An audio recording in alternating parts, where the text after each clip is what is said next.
We come to you tonight with news of another tragedy, a plane crash in Ahmedabad, an Air India passenger plane that took off for London and crashed within minutes. More than 200 people reported dead. Our thoughts and prayers are with the families of the victims. The pictures are shocking and heartbreaking. How did the plane crash right after takeoff? Was it engine failure? Was it human error? It's too early to say. Among the dead is a former Chief Minister of Gujarat. And so far, there is news of just one survivor. It's no less than a miracle. We will tell you how it unfolded, what the investigators are looking for, what does this crash mean for Air India, and why Boeing stocks have crashed. Leaders from across the world have sent condolences and messages of support to India. We'll also be tracking the riots in the United States, why the UK Prime Minister has refused to meet Bangladesh's Mohammed Yunus, how Canada has busted Khalistani narco-terror plot, why the US is pulling out its people from West Asia as a bigger war with Iran brewing there, and why Vietnam is merging cities and firing employees. First, the headlines. The dollar dives after US President Donald Trump's new trade threat. It lost 1% against the euro, falling to its lowest point in more than 3 years. Trump has said he will unveil unilateral tariffs within weeks. In April, he had imposed a blanket 10% tariff on most trading partners, but had put that decision on hold soon after. Colombia's president accuses the US of plotting a coup. He echoed remarks made by Venezuelan leader Nicolas Maduro, who has accused the US Secretary of State of leading a coup attempt against Petro. Since 2022, President Petro has been in office. Colombia is currently facing its biggest security crisis in a decade. A US and Israeli-backed charity accuses Hamas of killing 8 of its aid workers. The group said a bus carrying its staff was attacked near Khan Yunis. Hamas claims the charity is used by Israeli forces to lure Gazans into death traps. Israel accuses Hamas of weaponizing suffering in Gaza. Indonesia's president will meet his Russian counterpart Vladimir Putin next week. This will be President Prabowo Subianto's first visit to Russia since taking office. Jakarta has refused to take sides in the Ukraine war, and it looks to boost ties with Moscow. Indonesia is Southeast Asia's biggest economy. And South Africa races against time to find survivors of its deadly floods, which ravaged a coastal province earlier this week. More than 50 people have lost their lives. Torrential rains triggered heavy flooding and landslides. President Cyril Ramaphosa will visit the disaster-hit region tomorrow.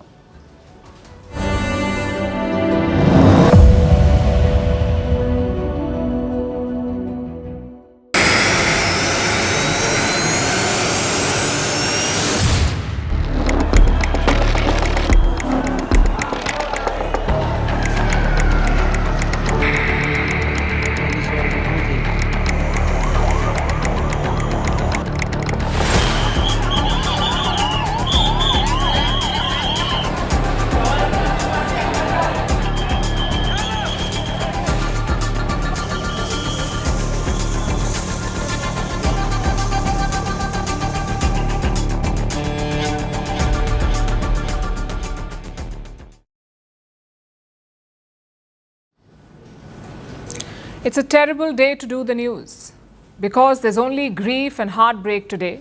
I'm sure you've seen the pictures already. An Air India plane crashed in Ahmedabad today. It took off in the afternoon, but within minutes, it plunged to the ground, right into a college hostel near the airport. The crash was captured on camera. Take a look.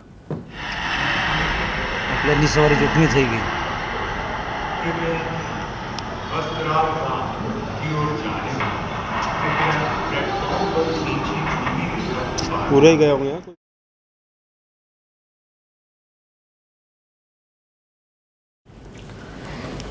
You can imagine what those people went through.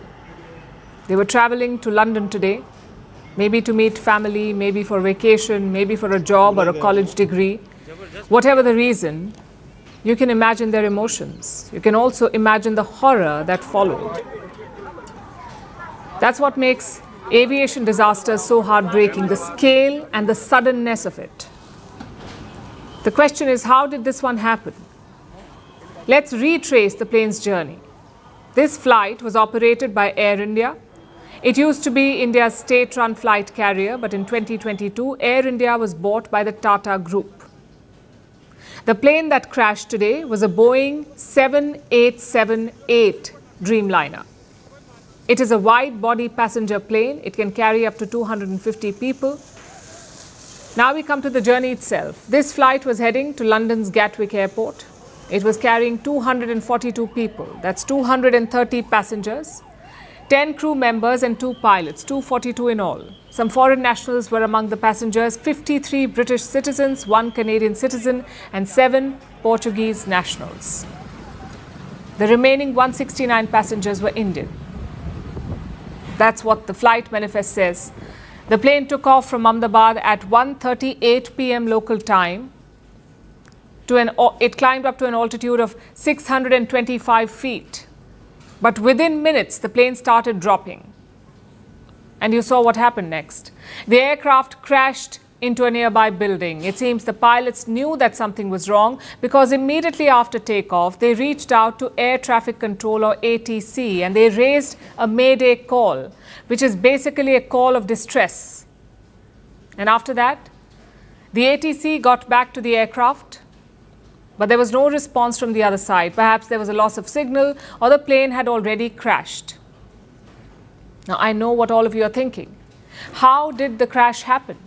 Planes are considered the safest modes of transport. This plane, the 787, has never crashed before. So what went wrong this time? Let's go back to the crash visuals. You can see that the plane is struggling to gain altitude. The nose is pointing up, but the rear of the plane just kept plunging. Experts say this shows that the aircraft could not gain lift. Now, what does that mean? Lift is basically a force that pushes the plane up. It allows the aircraft to take off from the ground. It also holds the aircraft in the air. If the plane gathers enough lift, it can climb up and fly away. If not, this can happen, a crash. Of course, the next question is, why wasn't there enough lift? Hundreds of flights take off every day. Why did this one not gain lift? I'm sure an investigation will answer that. We do not wish to speculate here. Investigators will have to recover the black box. They will have to analyze the data. Only then will we know for sure. Having said that, experts have floated multiple theories like engine failure or bird hits, technical snags or wrong takeoff configurations. The fact is we cannot be sure, especially looking at the information that we have. Like I said, the 787 is a pretty reliable aircraft. It has never been in a crash before. Plus, this wasn't some old aircraft either. This particular 787 made its first flight in December 2013. It was delivered to Air India in January 2014, so the plane was just 10 years old. For perspective, an average aircraft is in service for up to 30 years. So this plane was not all that old, 10 years old. And what about the pilots? The plane was commanded by Captain Sumeet Sabharwal. His co-pilot was First Officer Clive Kundar. The captain had 8,200 hours of flying experience and the co-pilot had 1,100 hours. So clearly experience was not a problem either. I know it's tempting to dig deeper into what happened, to fall into a rabbit hole, but we would advise against it. Air crash investigations are extremely complicated and sensitive. There are families involved. There are victims involved. So do not turn it into a game of speculation. With that said, let's look at the aftermath. The plane crashed into a residential area in Ahmedabad, specifically near a medical college hostel. Parts of the plane were strewn across the area. Take a look at this.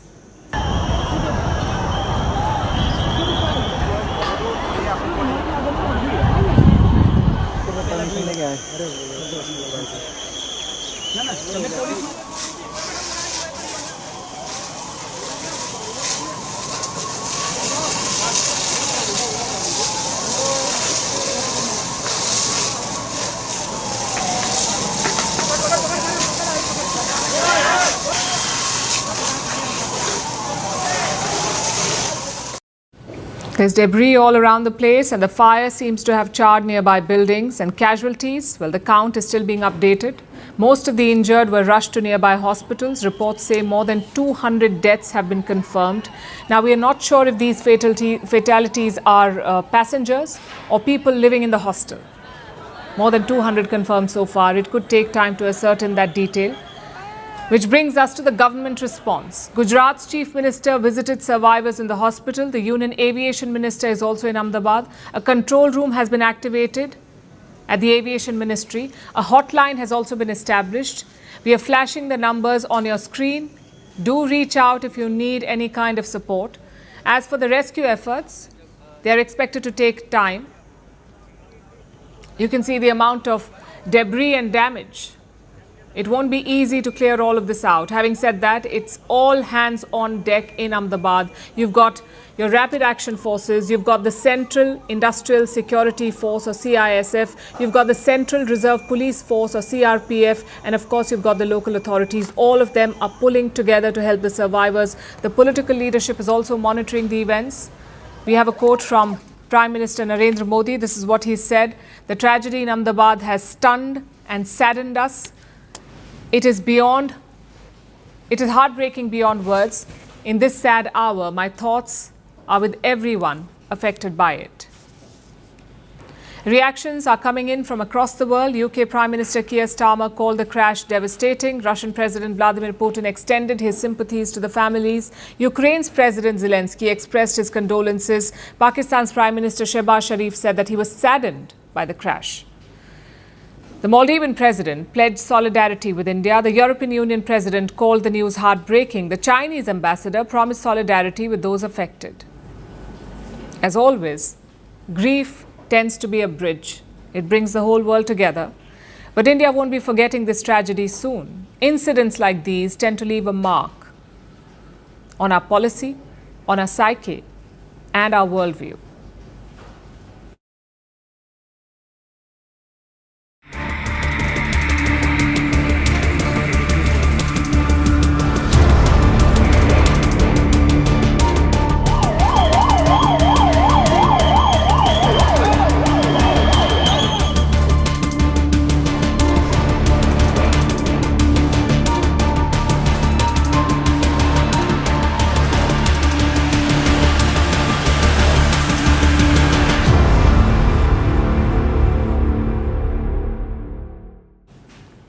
It happened within minutes. The Air India plane crashed just over 1 minute after takeoff. There's shock, grief, disbelief, and a barrage of questions. How does something like this happen? How can a plane go down just moments after leaving the runway? As I've been saying, speculation does not help. There's a lot of conversation around this tragedy. Unfortunately, there's misinformation too. So we are trying to piece together the sequence of events. This is what we know so far. And these are the questions that the investigators need to answer. We'll start with the plane. A Boeing 7878 Dreamliner. These planes were inducted in 2012 when Air India was still in government hands. It was the state carrier. The plane was going from Ahmedabad in Gujarat to the London Gatwick Airport. It took off at 1:38 p.m. local time, and barely a minute after takeoff, the aircraft went missing on the radar. It was at a height of 625 feet. At this point, 1 minute into takeoff, it disappeared from the radar. This is according to a flight tracking website called Flight Radar 24. Now for context, commercial airliners fly between 30,000 to 42,000 feet. 30 to 42,000 feet. This one was at 625 feet. So this plane was still quite low. And minutes after takeoff, it crashed.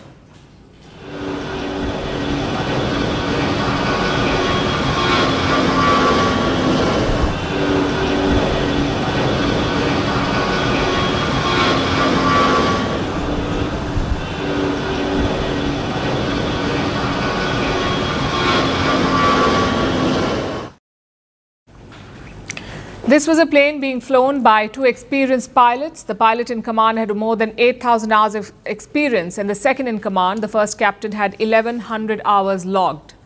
Moments after takeoff, they issued a Mayday call. The Indian aviation regulator has confirmed this. This is basically an SOS call. So the pilots figured that something was wrong right after takeoff.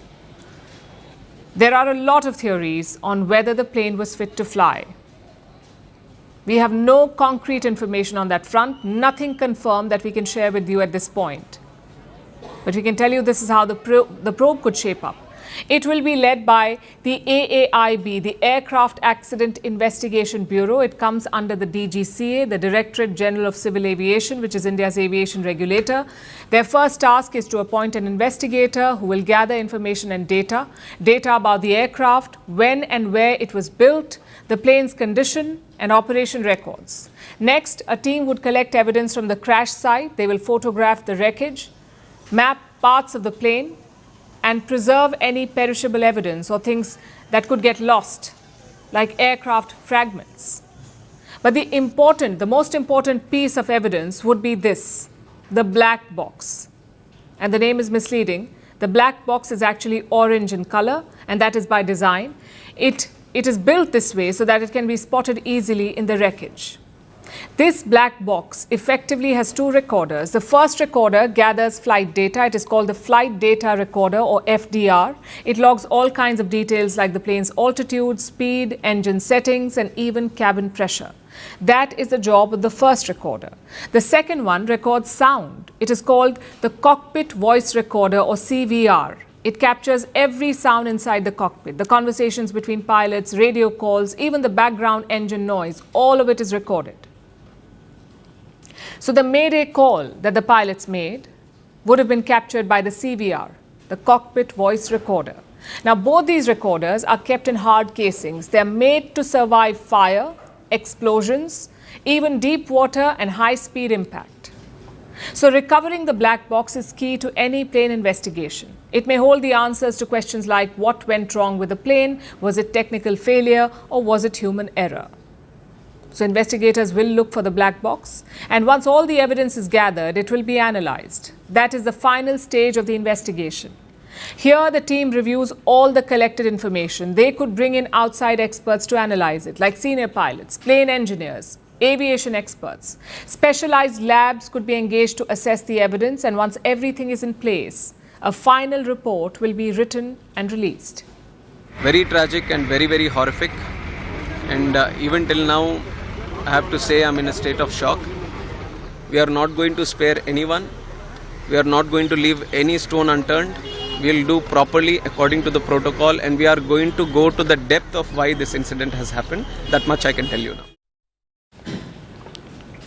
India may also collaborate with international regulators. The US has already announced a team. They will be traveling to India soon to assist Indian investigators. It may take weeks, even months, for the full picture to emerge. Everything you hear before that is a theory. So wait for confirmation. I know it's a difficult and delicate time, and it's important to push for answers. We must know what went wrong to ensure that it's not repeated.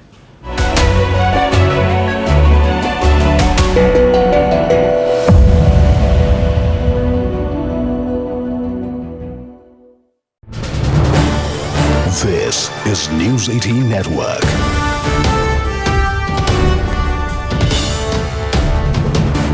India's largest news network. I can assure you that Indian aviation is probably one of the safest in the world. We have all the protocols in place. Our DGCA is very robust and effective.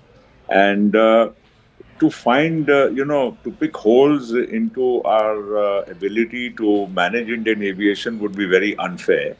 And I always say this, and I repeat, that aviation is either 100% or zero. There's nothing like 99.9% in aviation. And therefore, in this case also, look at the aircraft. It arrived from Ahmedabad from Delhi. Obviously, it flew without any issue. And to take a 9.5-hour journey from Ahmedabad to London, obviously the pilots would have done all the pre-flight checks. And no pilot is foolish enough to take off if he is not satisfied. The captain per se in this aircraft would have also had thousands and thousands of hours of command. And a 787 and today's aircraft per se are very robust, fail-safe. They have many backup systems. And to really think what went wrong, I would be hazarding a guess, which would not be fair. But the point here is the aircraft did go on a takeoff roll, and between the time the wheels went up and the time it crashed, probably the time frame would have been almost only about 60 seconds or so, because you can't go to 800 feet and crash and it be within less. I mean, the time span is only 60 seconds. Now, he's already given a Mayday call.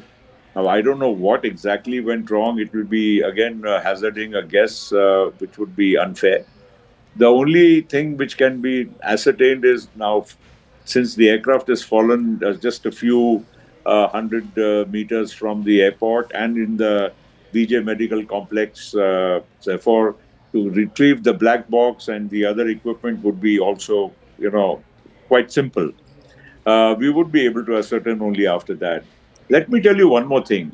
In today's aircraft, they are very sophisticated.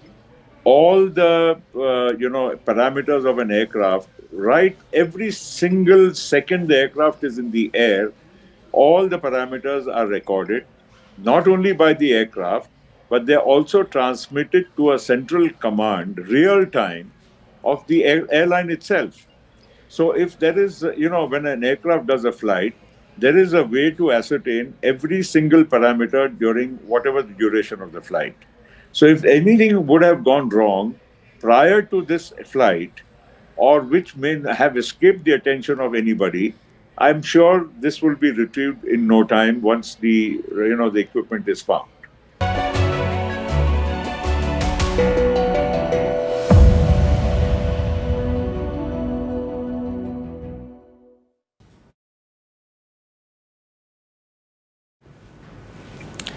Throughout the day, families have gathered outside the civil hospital in Ahmedabad.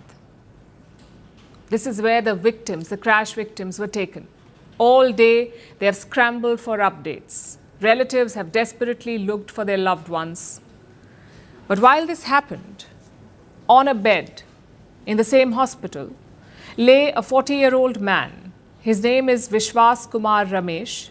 He is a survivor of today's deadly crash. And according to reports so far, the only survivor. If you believe in miracles, this is it. Ramesh is a British national. He has lived in London for years now with his wife and child. He was in India for a few days for a family reunion, but it turned into a brush with death.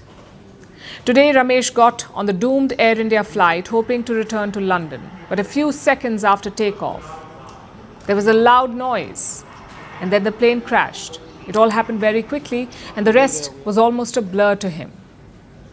But when Ramesh woke up, there were bodies all around him. He was injured in his chest, feet, and eyes. He was scared, but he says he stood up and ran.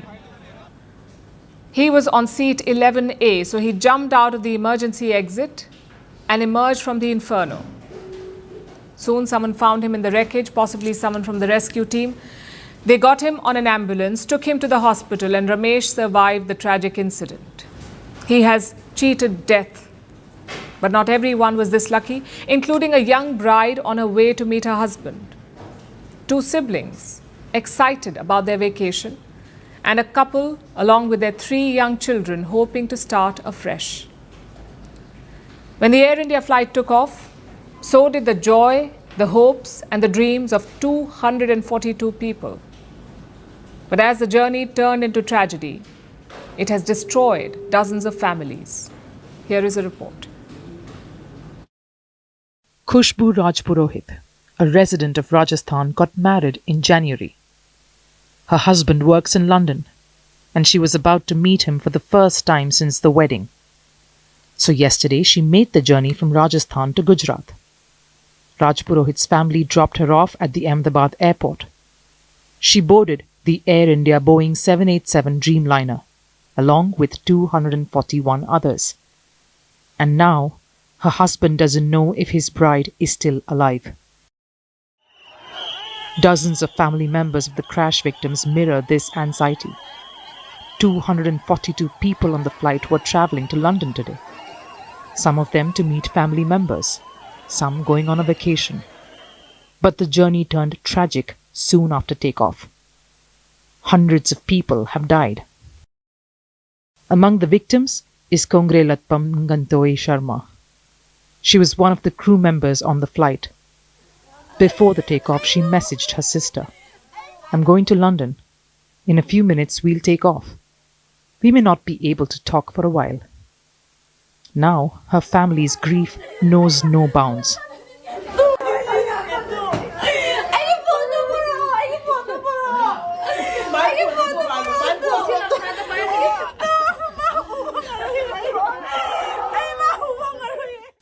Two siblings, Shubh and Shagun Modi from Rajasthan, are also among the victims. They were going to London for a vacation. Pratik Joshi, a resident of Rajasthan, was also on the flight, along with his wife, a doctor, and 3 young children, an 8-year-old and 2 5-year-old twins. The family was planning to settle down in London and start afresh. Unfortunately, all of them died in the crash. Former Gujarat Chief Minister Vijay Rupani was also on the doomed flight. He was going to visit his wife in London. All day, neighbours and supporters have gathered outside his home. People have held prayers for his safety, but only grim news awaited them. मुख्यमंत्री श्री विजय भाई रूपाणी भी इसी flight में अपने परिवार को मिलने के लिए जा रहे थे। वो भी इस हादसा का शिकार हुए हैं। भगवान उनकी भी आत्मा को शांति दे।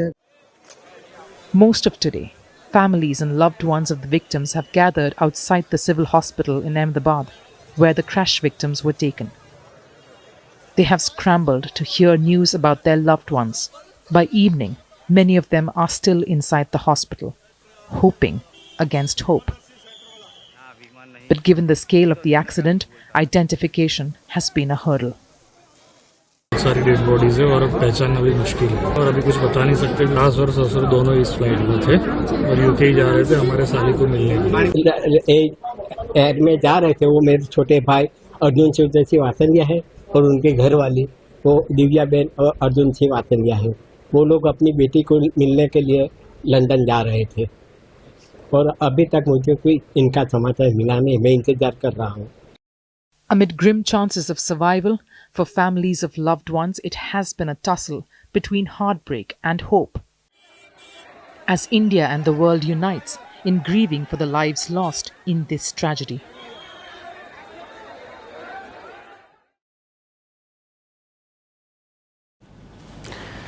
This is not just a crash. This is India's worst aviation disaster in over 2 decades. And more than that, this is a reckoning for Air India.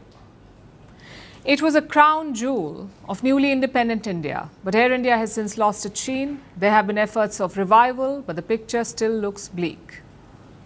So what happens now? What does this disaster mean for Air India? To understand that, we'll have to go back to where it all started. Air India was born in 1932. It was founded by J.R.D. Tata. In fact, he flew the first Air India plane himself. Soon it set the gold standard in aviation. Their mascot was a smiling Maharaja. After all, Air India promised a service fit for royalty. And for a long time it did deliver. But somehow along the way the crown slipped. In 1953, Air India was nationalized and slowly the rot began to set in. Air India became a bloated public sector relic. Bureaucracy ballooned, aircraft aged, service standards plummeted, its reputation took a hit and so did its balance sheet. Air India racked up losses of over 70,000 crore rupees. In 2022 came a twist in this tale. The Tata Group bought Air India back. The prodigal airline finally returned to its original home. That was 3 years ago. But this much-hyped homecoming did not change very much, or so it seemed. There were service complaints, technical malfunction and delayed flights. And it wasn't for want of trying. The airline has shown modest gains both in revenue and on-time performance, yet the ghosts of its past continue to haunt. And now this crash raises questions. Reports say a meeting was called today between Air India and the DGCA, India's civil aviation watchdog. The airline has been asked to submit a report on the health of all their aircraft. The Air India CEO has since issued a statement. I want to brief you on a serious incident that involved an Air India aircraft a short while ago. But first, and most importantly, I would like to express our deep sorrow about this event. This is a difficult day for all of us at Air India, and our efforts now are focused entirely on the needs of our passengers, crew members, their families, and loved ones. I know that there are many questions, and at this stage, I will not be able to answer all of them. There is no clarity on what happened, but this is the worst case scenario for any airline. A crash is not just a human tragedy, it is a corporate earthquake. The impact is immediate. Bookings collapse, stocks plummet, headlines scream, and the real damage unfolds slowly. Airlines face massive compensation costs, insurance premiums, they skyrocket, regulatory scrutiny tightens. More critically, consumers begin to flinch at the brand because airlines do not just operate on planes and fuel, they run on confidence. Lose that and you're grounded. Look at Malaysia Airlines. In 2014, one of its flights disappeared, the other was shot down. The airline lost billions of dollars and they had to rebrand. Then there are the likes of Fly Jamaica. After a crash in 2019, it had to stop operations. Air India is already staggering under the weight of public frustration, so this disaster could knock it out.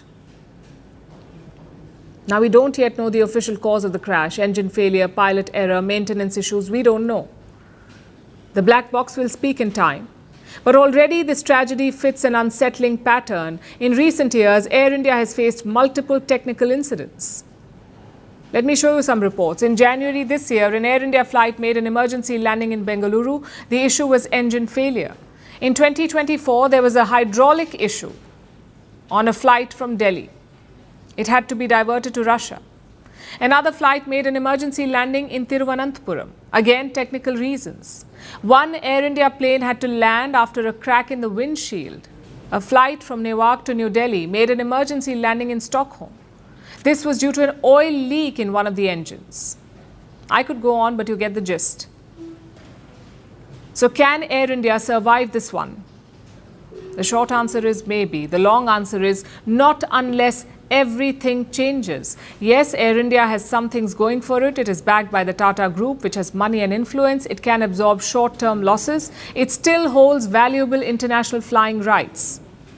And its name still evokes nostalgia among Indian flyers, but just nostalgia does not fill seats. Safety and reliability does.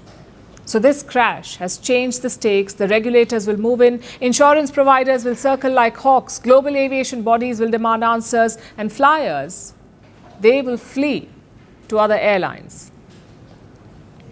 In a best-case scenario, the crash acts as a catalyst. The Tatas double down, they accelerate fleet renewal and prioritize safety.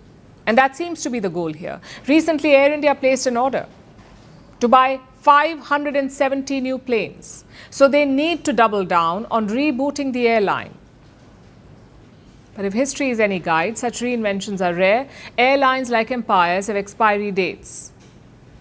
Sometimes they crash before they land. Now, we don't know what it will be for Air India. Will it rise from the flames or will it sink under the weight of its own past? Only time and action will tell.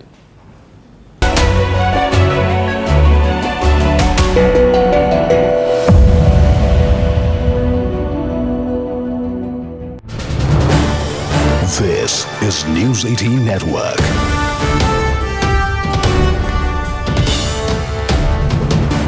India's largest news network. I can assure you that Indian aviation is probably one of the safest in the world. We have all the protocols in place. Our DGCA is very robust and effective. And to find, to pick holes into our ability to manage Indian aviation would be very unfair. And I always say this, and I repeat, that aviation is either 100% or zero. There's nothing like 99.9% in aviation. And therefore, in this case also, look at the aircraft. It arrived from Ahmedabad from Delhi. Obviously, it flew without any issue. And to take a 9.5 hour journey from Ahmedabad to London, obviously the pilots would have done all the pre-flight checks. And no pilot is foolish enough to take off if he is not satisfied. The captain per se in this aircraft would have also had thousands and thousands of hours of command. And a 787 and today's aircraft per se are very robust, fail-safe. They have many backup systems. And to really think what went wrong, I would be hazarding a guess, which would not be fair. But the point here is the aircraft did go on a takeoff roll. And between the time the wheels went up and the time it crashed, probably the time frame would have been almost only about 60 seconds or so, because you can't go to 800 feet and crash and it be within the time span is only 60 seconds. Now, he's already given a Mayday call. Now, I don't know what exactly went wrong. It will be, again, hazarding a guess, which would be unfair.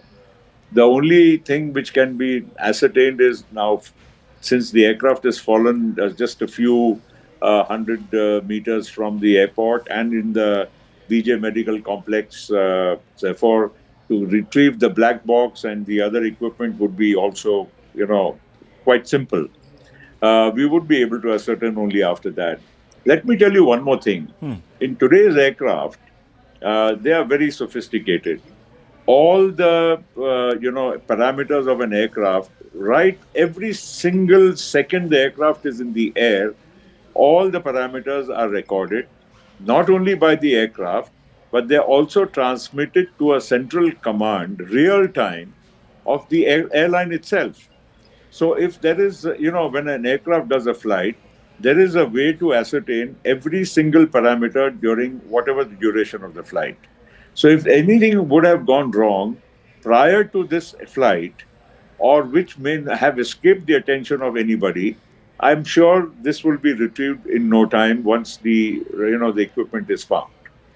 Now, Mr. Patel, just to go back in time, because this fleet, the Dreamliner, very, very safe. I think from what the experts are saying, and I only have them to sort of lean on for facts, they've said that this is the first time a Dreamliner has actually crashed anywhere in the world.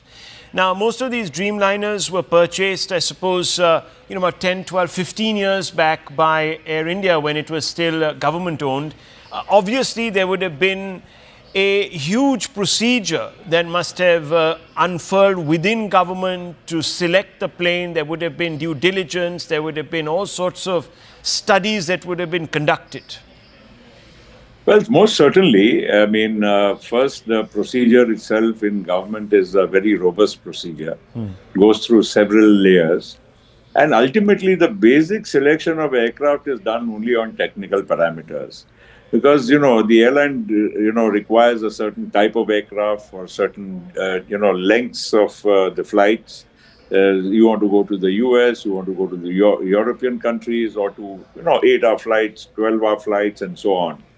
And the kind of configuration you want. Let me also tell you that the Dreamliner, at the time it was ordered, was one of the most sophisticated, advanced fly-by-wire aircraft which was going to be produced. And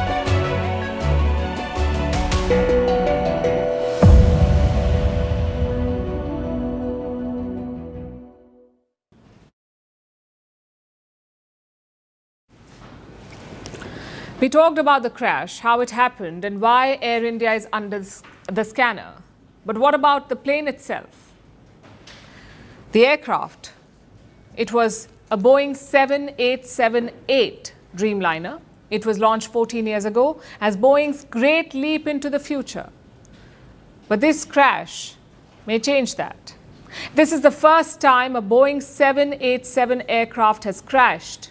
And Boeing has issued a statement. It says, and I quote, "We are in contact with Air India regarding flight 171 and stand ready to support them." So quite a generic corporate response, but the response from investors was sharper. Boeing shares plunged 8% during pre-market trading because this is not a one-off. Boeing is no stranger to fatal crashes. The company has been under fire for years. So this will be the final nail, or will this be the final nail in the Boeing coffin? First, let's look at the aircraft. The Boeing 787A Dreamliner.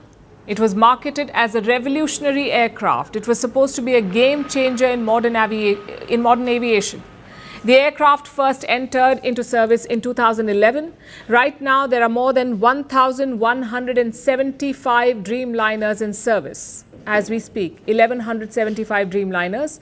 They account for 2,100 flights every day. In total, the Dreamliner has clocked nearly 5 million flights. Air India got its first Dreamliner in 2012. By 2014, they were inducted into the fleet. Since then, it has become a core part of Air India's international routes. I keep saying we don't know what went wrong with today's flight. But we can tell you that a lot has been going wrong for Boeing. In 2024, a whistleblower emerged, a Boeing engineer named Sam Salepur. And he made some big revelations. He said that the 787 was being assembled sloppily. Boeing was taking shortcuts. Body pieces were being aligned in a subpar manner. There was also pressure on engineers. They had to approve work that they hadn't checked. Sam Salepur was one such engineer. So he turned whistleblower. And just months after that, he died mysteriously. But his allegations did not die, and the questions he raised are not new. In 2021, Boeing halted deliveries of new Dreamliners. The US aviation watchdog, the FAA, looked into it. They looked into quality control, especially about how the jet was being assembled. Boeing then made changes to its manufacturing process. Deliveries were soon resumed, and the company maintained that the planes were safe to fly. And we must add here, plane crashes are rare, very, very rare, and most do not shake public trust in aviation. But this one hits different, and that's because of Boeing's past record. In recent years, 2 of its 737 MAX planes have crashed. More than 300 people have lost their lives. Many countries have grounded the 737 MAX planes. And not just that, Boeing has been drowning in bad press for months, with emergency doors blowing off mid-air, loose bolts found in rudders, planes with missing oxygen masks, a CEO forced to resign, and whistleblowers found dead. If this crash is traced back to an aircraft issue, it may be game over for Boeing. It will lose any moral credibility it had left. And for passengers, this is a turning point. They're asking questions they shouldn't have to ask in 2025. Is the flight they're flying a Boeing plane? Is it a 787? Am I safe? I'm afraid we cannot answer these questions. But here's something that we can say. Despite the glaring issues, Boeing will remain in business for the foreseeable future. It can keep delivering subpar planes because airlines do not have alternatives. The airplane industry is a duopoly. There are 2 major aircraft makers in our world today, Boeing and Airbus. Even together, they're not being able to meet the demand. So there is no way that Airbus alone can build all the planes that the world needs, which explains why Boeing will have a market. And for all the trending hashtags that say, if it's Boeing, I'm not going, the consumer is not really spoiled for choice. That, unfortunately, is where things stand today.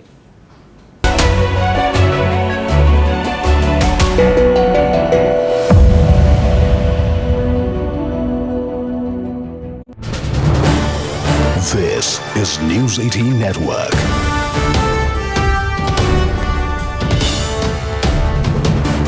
India's largest news network.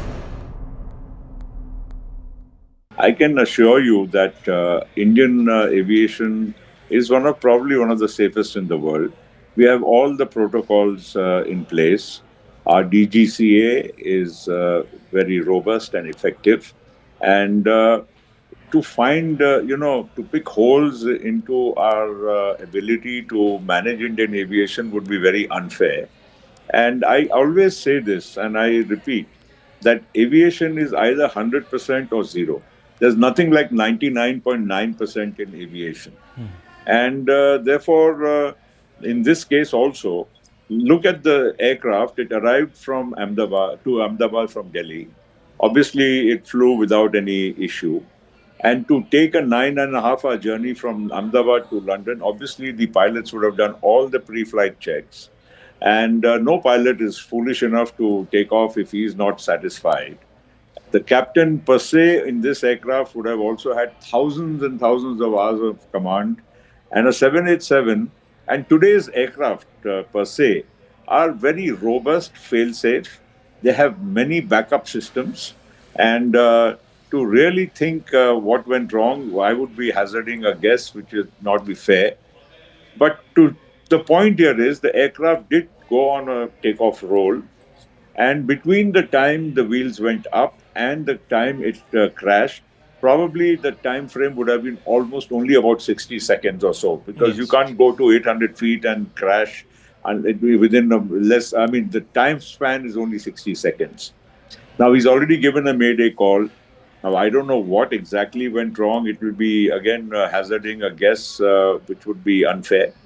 The only thing which can be ascertained is now, since the aircraft has fallen just a few hundred meters from the airport and in the BJ Medical Complex, therefore, to retrieve the black box and the other equipment would be also, quite simple.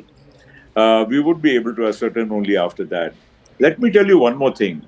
In today's aircraft, they are very sophisticated. All the parameters of an aircraft, right? Every single second the aircraft is in the air, all the parameters are recorded, not only by the aircraft, but they're also transmitted to a central command, real time, of the airline itself. So if there is, when an aircraft does a flight, there is a way to ascertain every single parameter during whatever the duration of the flight. So if anything would have gone wrong prior to this flight, or which may have escaped the attention of anybody, I'm sure this will be retrieved in no time once the equipment is found. Now, Mr. Patel, just to go back in time, because this fleet, the Dreamliner, very, very safe. I think from what the experts are saying, and I only have them to sort of lean on for facts, they've said that this is the first time a Dreamliner has actually crashed anywhere in the world. Now, most of these Dreamliners were purchased, I suppose, about 10, 12, 15 years back by Air India when it was still government-owned.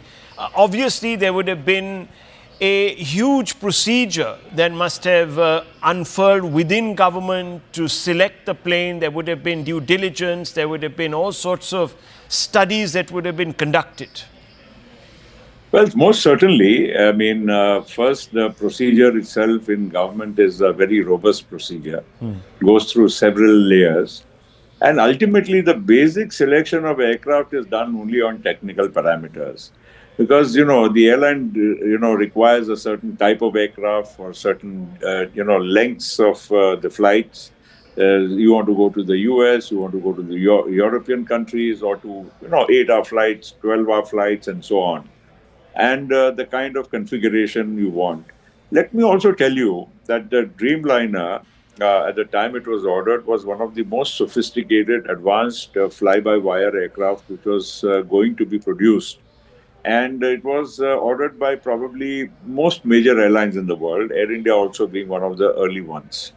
And to now even discuss it would be unfair, because after this particular aircraft itself, which has crashed, had been flying for almost 11 years.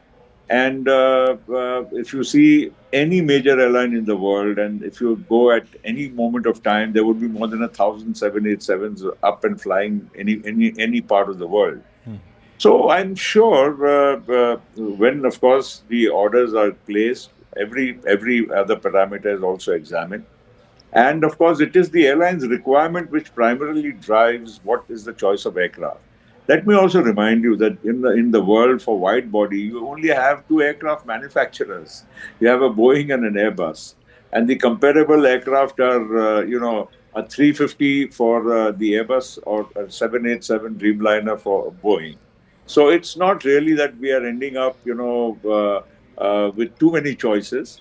And let me be honest, whether it's a Boeing 787 or an A350 of Airbus, technologically, they would all be on par in terms of efficiency.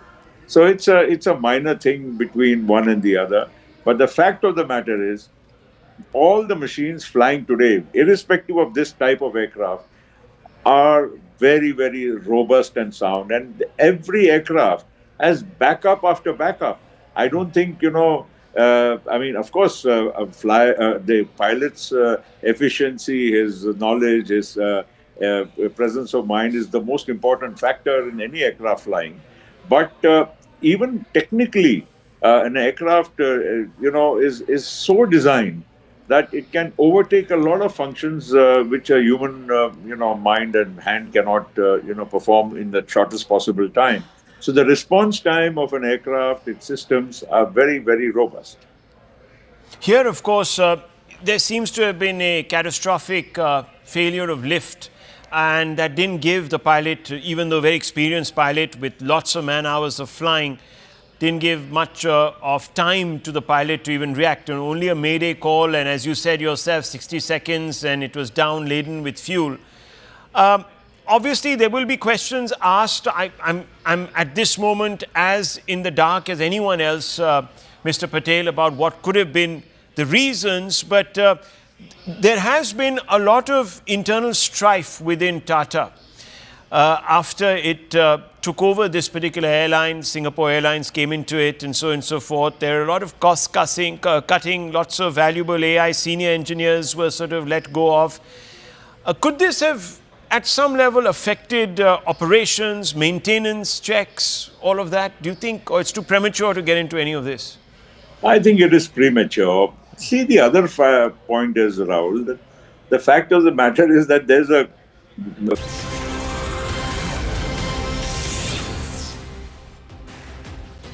Hello and welcome to the late night edition with me, Ayushman Singh Jamwal, in what is one of the biggest air tragedies in India. Air India Flight 171 with 232 passengers and 10 crew members crashed shortly after taking off from the Ahmedabad airport. Now, Home Minister Amit Shah, just a few hours back, he gave a briefing on this tragic crash. This is what he had to say. इस घटना से पूरा देश क्षुब्ध है और पूरा देश एक साथ पूर्ण संवेदनाओं के साथ ये जो दुर्भाग्यपूर्ण हादसे में पैसेंजर हताहत हुए हैं, इनके परिजनों के साथ खड़ा है। सबसे पहले मैं भारत सरकार, गुजरात सरकार, भारत सरकार के प्रधानमंत्री जी और गुजरात सरकार की ओर से भी जो लोग हताहत हुए हैं, इनके परिजनों के प्रति गहरी संवेदना व्यक्त करता हूं। 10 ही मिनटों में हादसे के भारत सरकार के पास सूचना पहुंची। तुरंत ही मैंने मुख्यमंत्री जी